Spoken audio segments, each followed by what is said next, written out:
개봉한 지 20년도 넘은 캐스트 어웨이라는 영화가 있습니다. 저는 한 번 본 영화는 그 내용을 잘 기억을 하지를 못하는데 이 영화는 지금도 기억하고 있습니다. 미국의 페덱스라는 아주 유명한 운송회사에서 근무하는 주인공 톰 행커스는 항공사고를 당해서 그만 조그마한 섬에 혼자 살게 되었습니다. 워낙 외딴 곳이라 배들이 다니지를 않습니다. 그러니 구출될 희망이 없습니다. 먹을 것도 마실 것도 없습니다. 그러던 어느 날 인기척이 났습니다. 반갑기는 했지만 한편으로는 무서운 생각이 들었습니다. 그래서 누구냐 소리를 쳤습니다. 그런데도 이상하게 소리가 멈추지를 않습니다.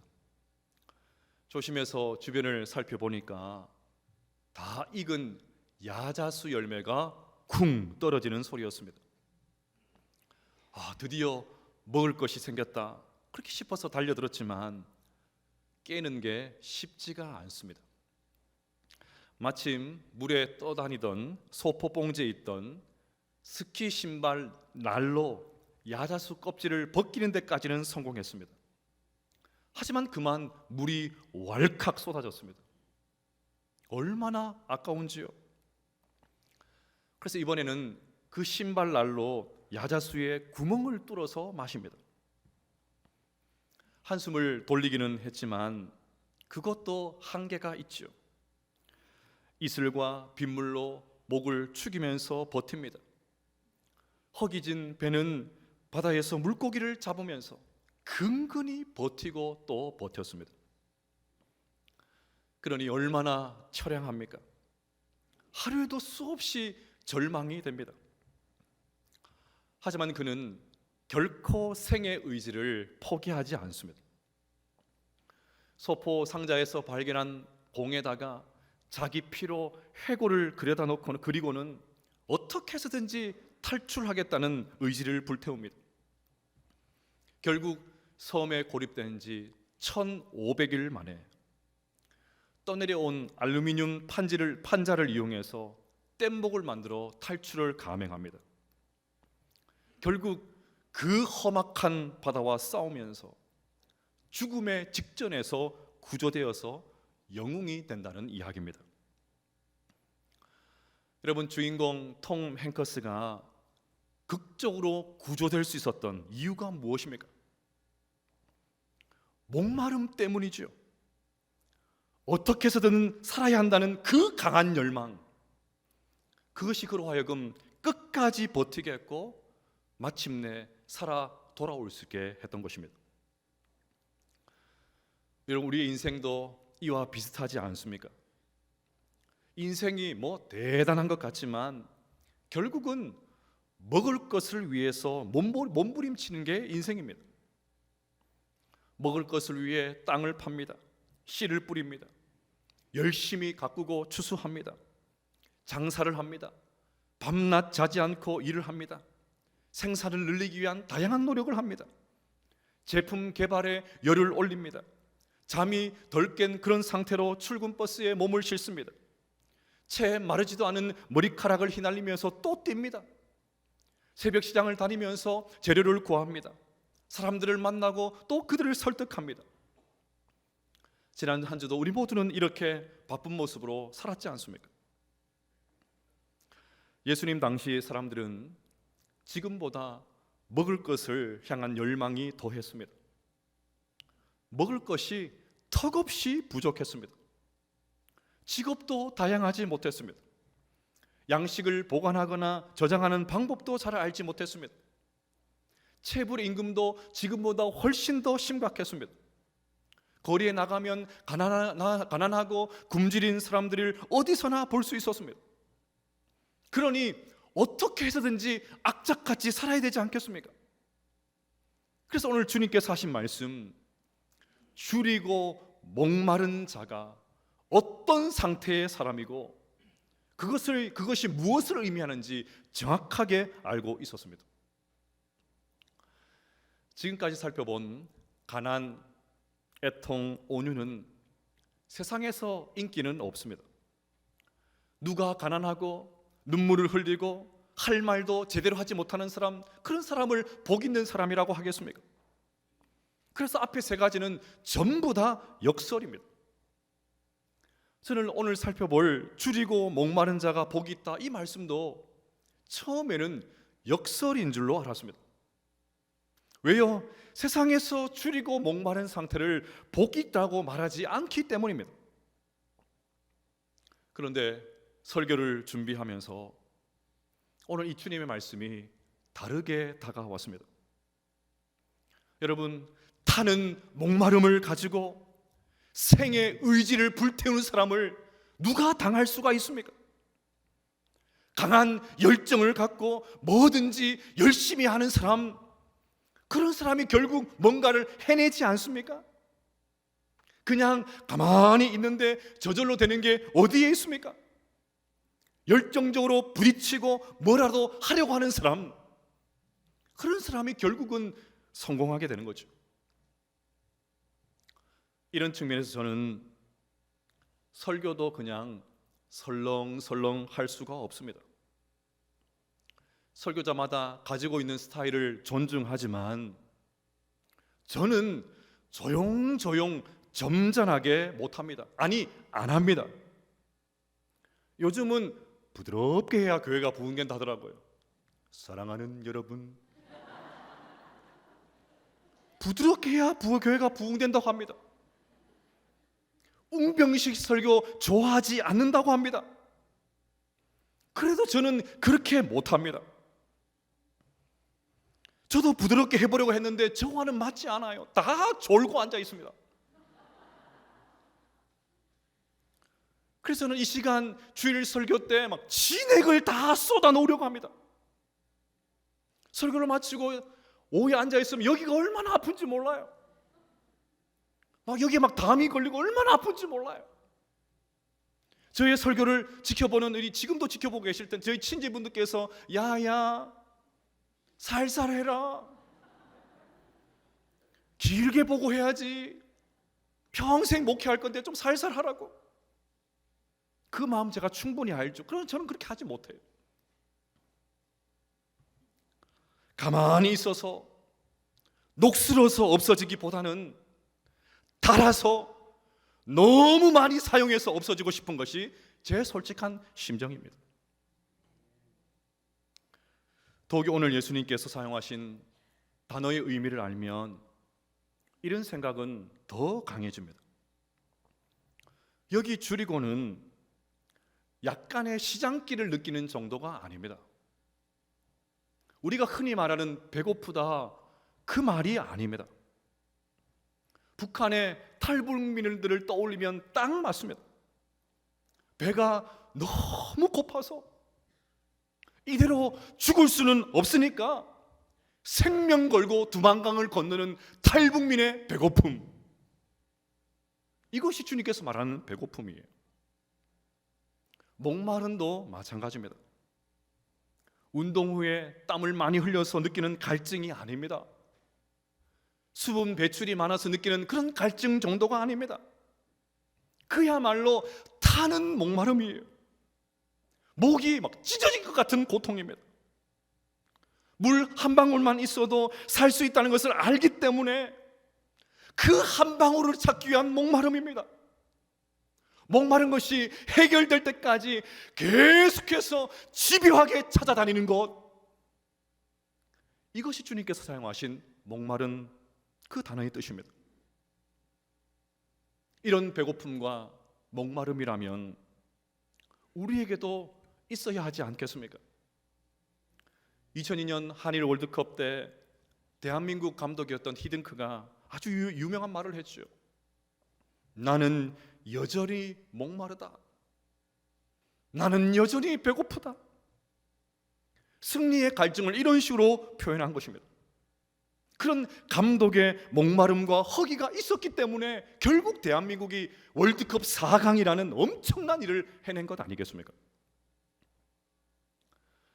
사실 기업을 경영하는 분들을 보면 매출을 위해서 얼마나 허기지고 목말라 있는지 모릅니다.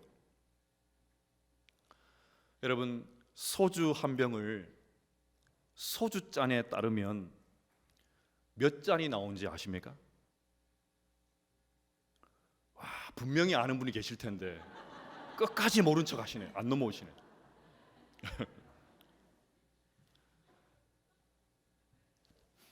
만나교회 김병상 목사님 설교 때 이 말씀을 하시는데 참 흥미로웠습니다. 소주 한 병을 소주잔에 따르면 7잔이 나온다고 합니다. 또 맥주 한 병을 맥주잔에 따르면 거품을 제외하고, 디테일하죠? 거품을 제외하고 3잔이 나온다고 합니다. 와인병을 와인잔에 따르면 7.5잔이 나온다고 합니다. 고개를 끄덕끄덕 하시는 분들은 지금 수상한 분들이에요. 굳이 집에 가서 맞나 안 맞나 실험하실 필요 없습니다. 여러분, 공통점이 있습니다. 모든 술잔이 홀수입니다. 이유가 뭘까요? 술을 만드는 회사니까 밤낮으로 어떻게 하면 술을 더 많이 팔 수 있을까? 그거 고민하지 않겠습니까? 이게 힌트입니다. 그럼 2명이 소주를 마신다고 한번 생각해 보십시오. 한 병에 7잔 나오니까 3잔씩 돌려 마시고 한 잔이 남습니다. 그러면 한 잔 가지고 나누어 마시든지 아니면 여기까지 먹고 헤어지자, 그러면 얼마나 좋습니까? 그런데 굳이하여 한 병 더 시킵니다. 그러니 대단히 의도적으로 전략적으로 그렇게 만든 거예요. 이런 머리가 어떻게 가능합니까? 열망 때문이죠. 매출과 사업에 대한 그 허기와 목마름 때문에 그렇게 하는 것입니다. 술 파는 회사도 이렇게 열망한다면 우리는 선한 일에 얼마나 더 열망을 해야 되겠습니까? 그러니 사랑하는 여러분, 오늘 예배를 통해서 우리 안에 소원과 열망과 열정이 회복될 수 있기를 주의 이름으로 축복합니다. 무슨 일을 하든지 열정적으로 하시기를 바랍니다. 그냥 살고 대충 살고 될 대로 그렇게 절대로 살지 마시기를 바랍니다. 먹을 것을 찾아 생명곡을 걸고 강을 건너는 그 탈북민들처럼 마실 물을 찾아서 그것이 해결될 때까지 집요하게 또 찾는 그런 사람의 심정들을 가지고 그렇게 임하시기를 바랍니다. 그래서 우리 모두가 녹슬어 사라지는 인생이 아니라 달아서 너무 많이 사용해서 사라지는 그런 인생 될 수 있기를 주의 이름으로 축복합니다. 근데 여러분, 오늘 주님의 말씀을 다시 한번 읽어보겠습니다. 시작. 의에 줄이고 목마른 자는, 주님이 오늘 말씀하시는 허기와 목마름은 의에 대한 허기와 목마름입니다. 이걸 놓치면 안 돼요. 따라서 덮어놓고 갈증을 느끼고 갈망하고 열망하고 어떤 것이든 아무 것에나 열정을 불태워서는 안 됩니다. 열정의 방향이 중요해요. 어떤 열망이냐가 중요합니다. 여러분, 솔직히 우리가 무엇에 목말라 있습니까? 무엇에 허기를 느끼십니까? 지난 한 주간 매 시간마다 여러분 무엇을 생각하셨습니까? 여러분 마음을 온통 사로잡고 있는 것이 도대체 무엇입니까? 재물, 돈에 대한 갈망, 지식에 대한 갈망, 인기에 대한 갈망, 권력에 대한 갈망, 자식에 대한 갈망, 쾌락에 대한 갈망, 심지어 죄악과 욕망에 대한 갈망들도 있지 않습니까? 이런 것들을 향해서 곱비 풀린 말처럼 그냥 열망하고 헐떡거리면서 그렇게 쫓아다니지 않으셨습니까? 오래전 영성학자인 리차드 포스터가 돈, 섹스, 권력이라는 아주 유명한 책을 지었습니다. 결국 인간이 열망하는 것이 돈, 섹스, 권력, 이 세 가지 범주를 벗어나지 못한다는 것입니다. 수십 년 전에 나온 책인데 그때도 맞았고 지금도 맞고 앞으로도 틀림없이 맞는 말이지 않습니까? 정말 탁월한 책입니다. 성착취물 박사방을 운영하다가 잡힌 조주빈을 아시죠?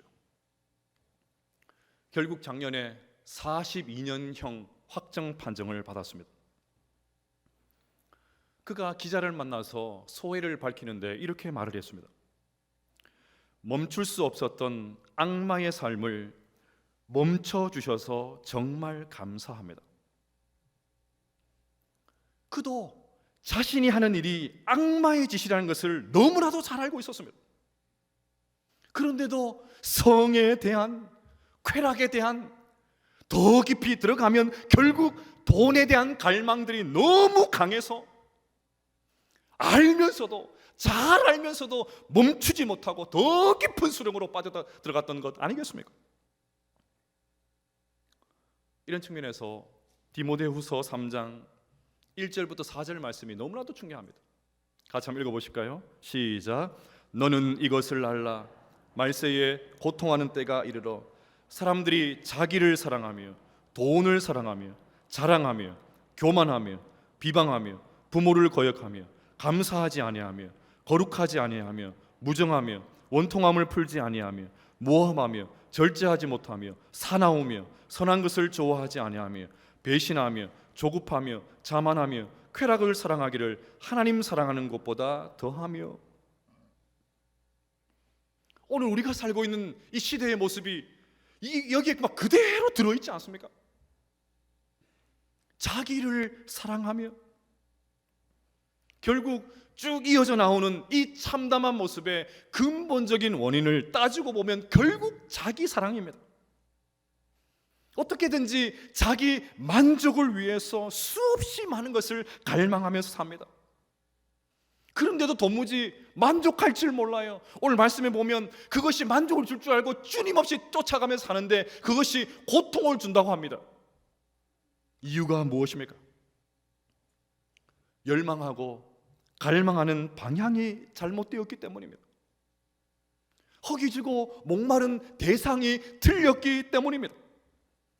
갈증의 방향이 잘못되었으니까 전부 다 세상의 그 타는 목마름들을 가지고 헐떡거리며 살고 있습니다. 도무지 만족을 하지를 못합니다. 예수님이 말씀하신 줄이고 목마른 것은 결단코 이런 것이 아닙니다.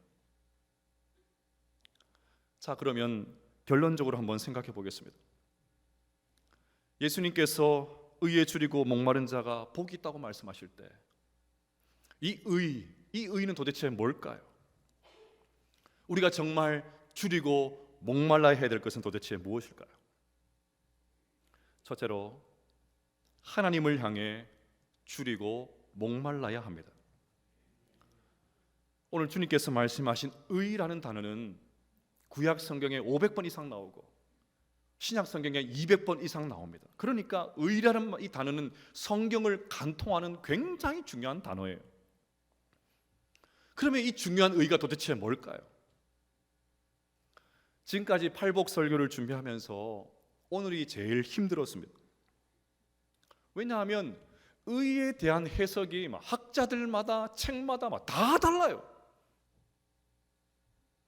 그러던 중에 예레미야서 23장 6절 말씀을 보면서 의문이 풀렸습니다.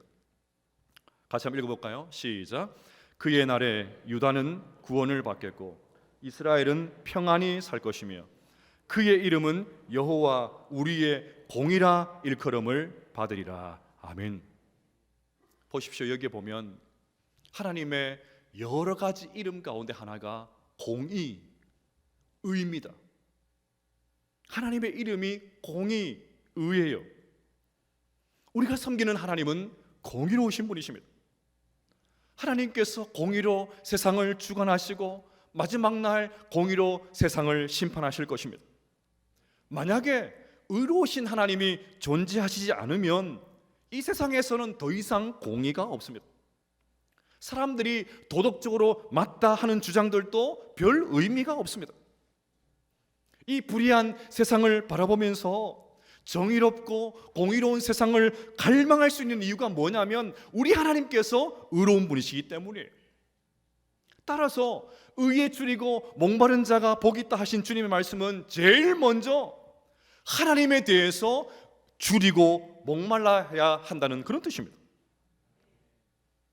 그런데 하나님을 향한 목마름, 멋진 표현이긴 한데 여전히 별 손에 잡히지가 않습니다. 그래서 하나님을 향한 이 목마름을 다르게 표현하면 은혜를 향한 배고픔, 은혜를 향한 목마름, 그렇게 표현하면 좋을 것 같습니다.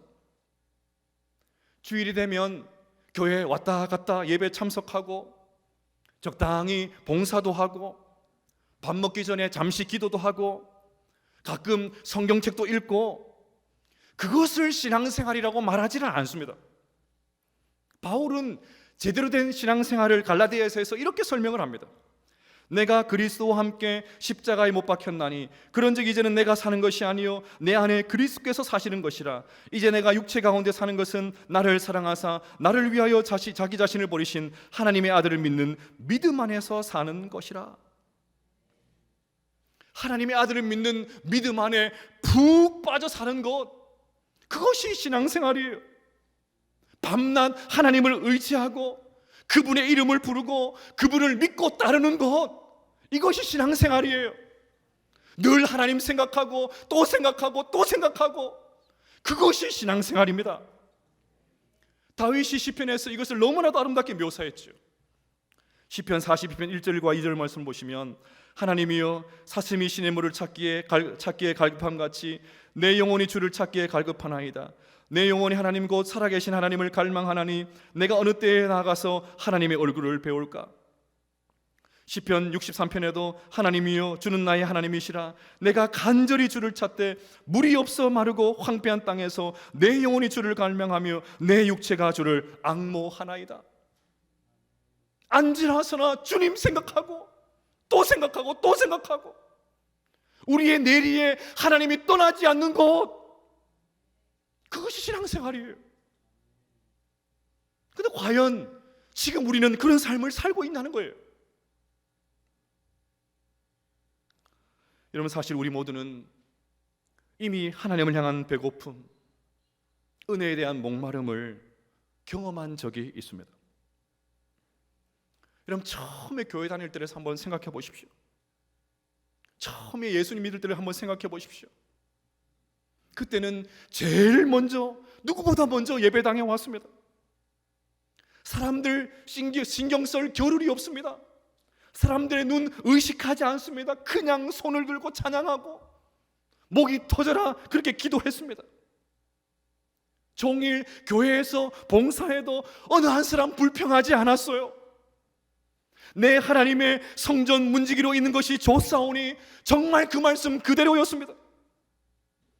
그때는 굳이 제가 팔복 설교하지 않아도 전부 다 가난한 심령이었어요. 하나님의 은혜만 생각하면 그냥 눈물이 터져 나왔습니다. 그때는 예배 때마다 얼마나 눈물이 많았는지 몰라요. 여기서 훌쩍훌쩍 저기서 훌쩍훌쩍, 곳곳에, 교회당 곳곳에 휴지를 갖다 놓고 그 마른 마룻바닥을 눈물로 적셔나가면서 흐느적 또 울고 또 울고.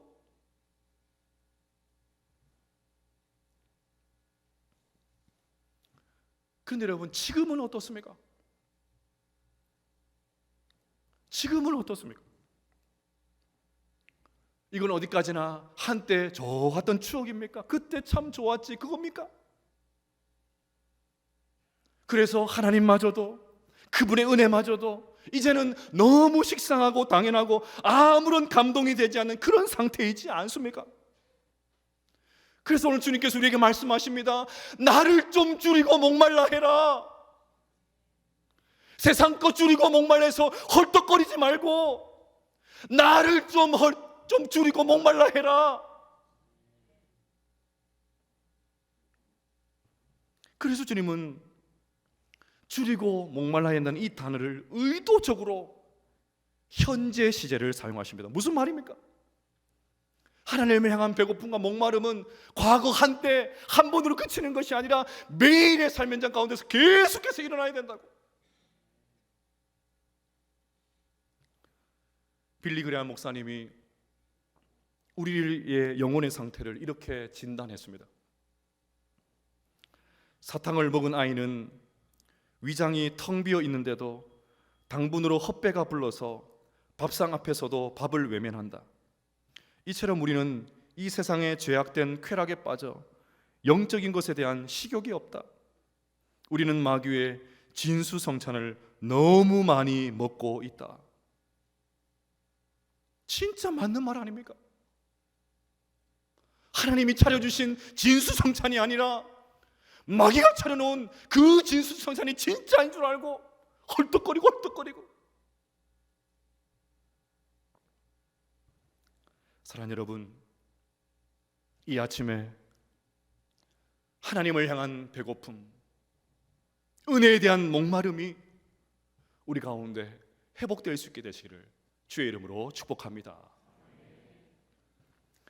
둘째로, 세상의 정의에 대한 정의에 허기지고 목말라야 됩니다. 우리 모두는 정의로운 세상을 원합니다. 정의로운 세상에서 살기를 원하죠. 들어서는 정권마다 정의와 공의를 외칩니다. 그런데도 어느 누구도 세상이 정의로워졌다, 공의로워졌다 그렇게 생각하는 사람은 별로 없는 것 같습니다. 왜냐하면 정의의 기준이 전부 다 내 자신이기 때문입니다. 나에게 좋으면 정의고 내가 손해보면 불의가 됩니다. 쉽게 말해서 내로남불입니다. 내가 하면 로맨스고 다른 사람이 하면 불륜이 됩니다. 또 요즘은 선택적 정의 그런 말을 쓰더라고요. 그때그때 다릅니다. 다들 정의를 외치는데 이상하게 정의롭지를 못합니다. 우리 그리스도인들은 정치인들이 외치는 정의에 놀아나면 안 됩니다. 세상에서 통용되는 정의의 기준에 맞춰서는 안 됩니다. 우리가 추구하는 정의는, 그 기준은 철저하게 하나님의 말씀입니다. 하나님의 의가 우리의 기준입니다. 아무리 내가 따르는 이념이 있고 또 정치적인 견해가 있어도 하나님의 말씀이 맞다고 하면 맞는 거고 하나님의 말씀이 아니라고 하면 아닌 거예요. 내가 지지하는 정당이 있고 정치인이 있다고 해도 맹목적으로 따라가면 안 됩니다. 결코 하나님보다 이념이 앞서서는 안 됩니다. 여러분, 세상은 하나님의 공의와 정의를 좋아하지 않습니다. 구약의 선지자들 한번 보십시오. 어떤 선지자가 사람들의 대접을 받았습니까? 자기들이 듣고 싶은 말, 그 듣고 싶은 말을 달콤하게 해주는 그런 선지자들을 좋아했습니다. 하나님은 이런 자들을 거짓 선지자다, 나는 그들에게 말씀을 준 적이 없다, 그렇게 말씀하시는데도 사람들은 이런 사람들을 좋아했어요. 반대로 하나님의 말씀을 가감없이 전하는 진짜 선지자들을 죄다 고생했습니다. 대부분 죽었습니다. 어떻게 이런 일이 하나님의 백성이라고 하는 이스라엘 공동체에서 일어날 수가 있습니까? 다들 정의의 기준이 자기 자신이 되었기 때문입니다. 따라서 우리 그리스도인들은 이 땅에서 하나님의 정의를 보여줄 수 있어야 됩니다. 욕을 먹더라도, 세상에서 환영받지 못하더라도 하나님의 의가 무엇인지 보란듯이 보여줘야 됩니다. 앞서 의에 줄이고 목마르다 할 때 이 의가 하나님이라고 말씀을 드렸습니다. 하나님을 향한 다른 목마름을 가지고 있으면 자연스럽게 하나님의 마음과 하나님의 성품과 하나님의 뜻과 하나님의 의가 내 안 가운데 들어오게 됩니다. 나는 예수님으로 충만하고 은혜가 가득한데 일상의 삶 현장 가운데서 내 마음대로 산다, 그것은 맞지가 않아요. 내 안에 하나님의 말씀이 가득한데, 하나님의 의가 가득한데 일상의 삶의 가운데서는 전혀 세상의 방식대로 살아간다. 이것은 말이 되지 않습니다. 늘 하나님을 갈망하면서 하나님을 닮아가고 있다고 하는데 주변의 사람들이 내 모습을 통해서 하나님을 발견하지 못한다는 것, 이것이 정말 비극이지 않습니까?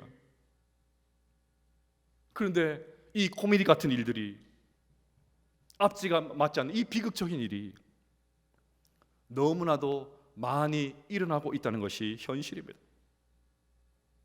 교회 밖의 사람들은 뭐 말할 것도 없고, 같이 교회를 다니고 있는 사람들조차 세상 사람들보다 교회 다니는 사람들이 못하다 그럽니다.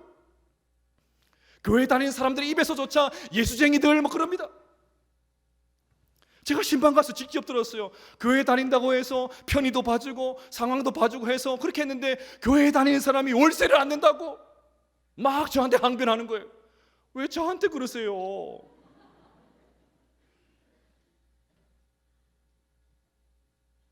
얼마나 마음이 참담하고 쓸쓸한지 몰라요.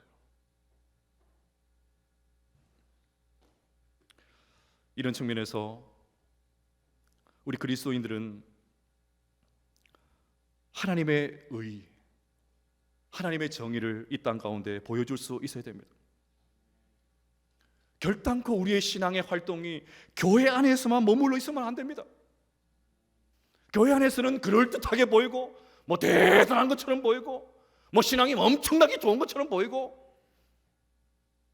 교회 문턱을 넘어가야 돼요. 넘어가서 거기서 하나님이 어떤 분이시다, 하나님의 의가 무엇이다 보란 듯이 보여줘야 됩니다. 우리가 늘 기도하는 제목들처럼 정의를 물같이, 공의를 마르지 않는 강같이 흐르게 한다는 말씀이 도대체 무슨 말씀인지 보여주는 인생, 그런 인생을 살아야 되는 것입니다. 토미 테니가 쓴 하나님 당신을 갈망합니다 라는 책의 일부를 나누면서 설교를 마치려고 합니다. 내가 아는 한 그분을 막을 수 있는 것은 하나뿐입니다. 배고파하지 않는 것, 굶주림이 없는 곳에 그분은 성령을 부으시지 않습니다. 그분은 갈급한 자를 찾으십니다. 갈급함이란 기존의 상태에 만족하지 않는다는 뜻입니다. 우리가 모든 것을 그분께 넘겨드릴 준비가 되어 있을 때 그분은 그때 오십니다. 우리에게는 갈급함이 있어야 합니다. 사랑하는 성도 여러분, 하나님을 향한 허기와 목마름이 우리 가운데 있게 되시기를 주의 이름으로 축복합니다. 세상의 정의에 허기 주고 목말라 할 수 있기를 주의 이름으로 축복합니다. 그래요, 하나님께서 채워주시는 그 만족감을 가지고 영원히 목마르지 않는 이 생수의 기쁨을 가지고 우리에게 주어진 믿음의 길들을 오늘 하루도 신실하게 살아낼 수 있는 우리 모든 성도들 다 되시기를 주의 이름으로 축복합니다.